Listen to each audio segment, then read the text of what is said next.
Okay, hello again guys. As promised, I was going to show you a little bit more about fields in Latin. Last time we looked at just making a bossa a little bit more interesting. And here is a backing track that I've just made on my looper using the bass patterns we looked at last time.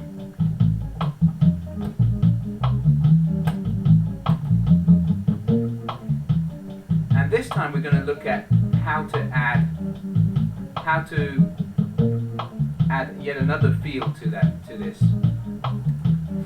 We can add more texture using a slap line, for example. Let me just get rid of the... Okay, so what I'm going to do is just play you a very simple slap line.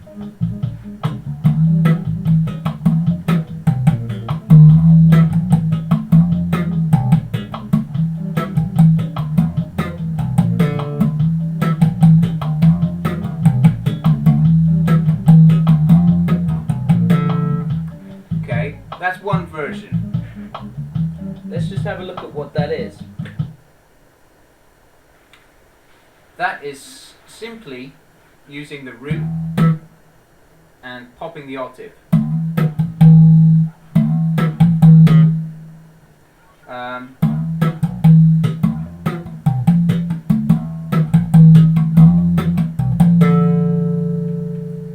then on the last B flat, I'm popping the major third. Actually it's a 10th, strictly speaking, but I'm popping the major third on the 7th fret of the G string there. So basically what we got there is E on the 7th fret of the A string, pop, and then I'm approaching the root note for the A7 from the B. Also slide it, which will add it a little bit more sexiness to your bass line.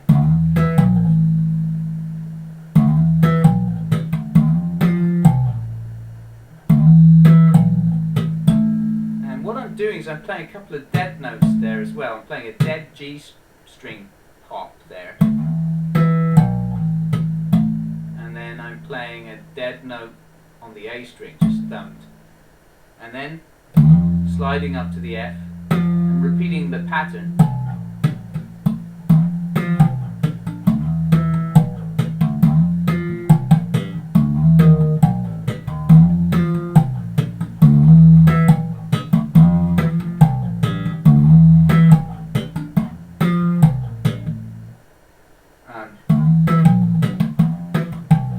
And then on the last B flat, popping the major third, as I said before. So that's one pattern that you can do using octaves. Let's just listen to how that sounds again. Here we go.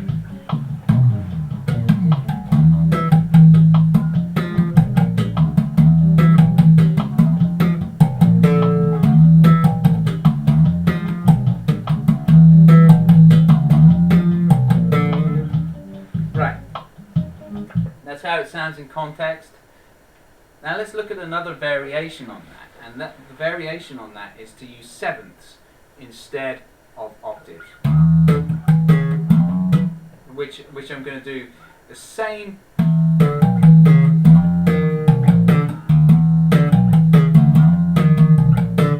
This is a very useful pattern for all bass players out there. It's definitely something that you should get your mittens around. Because it will help you in the future to recognize chord shapes as well, and to recognize easy patterns. So this really is an intermediate level slap lesson. Anyway, let me show you what this is and then play it in context. So we're going to play the same pattern, but we're going to use the 7th instead of the octave.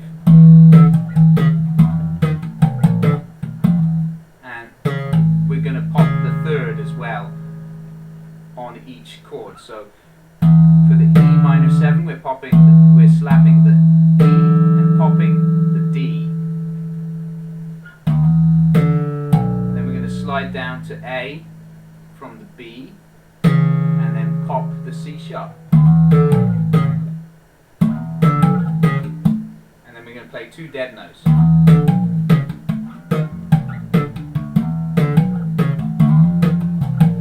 And then we're going to repeat that pattern but up 1 fret. So we get our F minor to B flat pattern. So that's from the 8th fret for F, and the 7th behind that, the E flat on the 8th fret of the G string, and then B flat on the 6th fret of the E string, approach from C, and then popping the D again on the 7th fret of the G string.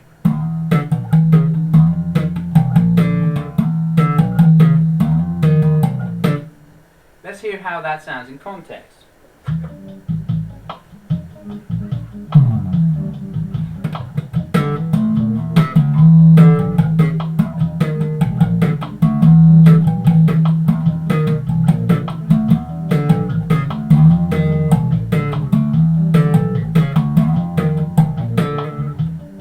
Right, that's how it sounds in context.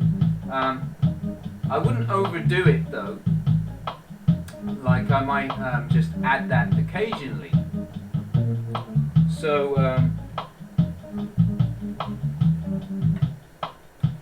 if I was playing the groove, I might start like.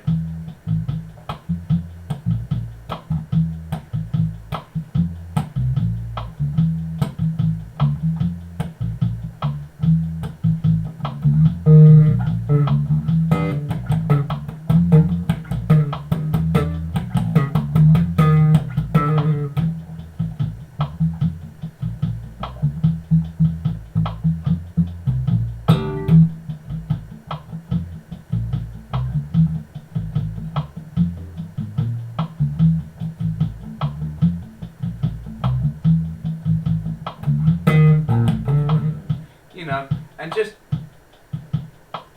make it make the texture a little bit different. Make sure that the most important thing, I think, is to make sure that when you select what you're going to play feel-wise, is that it fits with what the rest of the musicians are doing. Like, you know, if you have a lead instrument which is playing the melody, you want to support that. You don't. If they're playing soft, you want to play soft as well. Use dynamics, essentially. All of these things, all of these techniques and ideas will help with playing more dynamically. I think dynamics is a really, really important thing in music, and if you can gain skills so that you can play dynamically and respond to what the other musicians are doing dynamically, it can make a huge difference to how a band sounds. Dynamics are way more important than they are given weight to in most situations. You know, they can really add a new dimension to your playing. So check it out, you know. See how quietly you can play.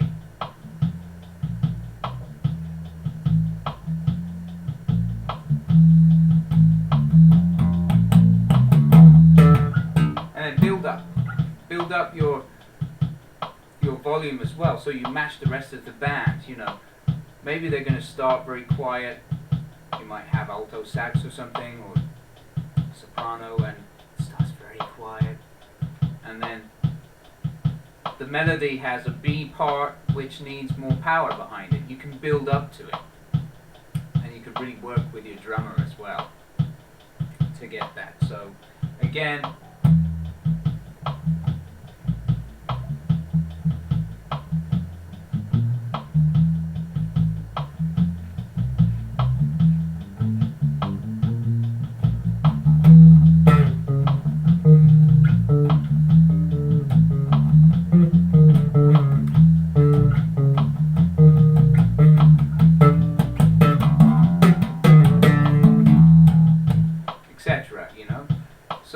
just an example of how you could build things up,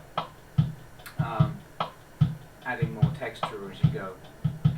So from this lesson and the last lesson, there are tabs at my website that you can get if you subscribe there. And I think this lesson in particular gives you some really useful patterns and shapes that they're not just applicable to Latin music. You could use them in all kinds of situations. I'm talking about the patterns and the shape, not the rhythm. So yeah, if you have any questions, just let me know. And thanks again for watching.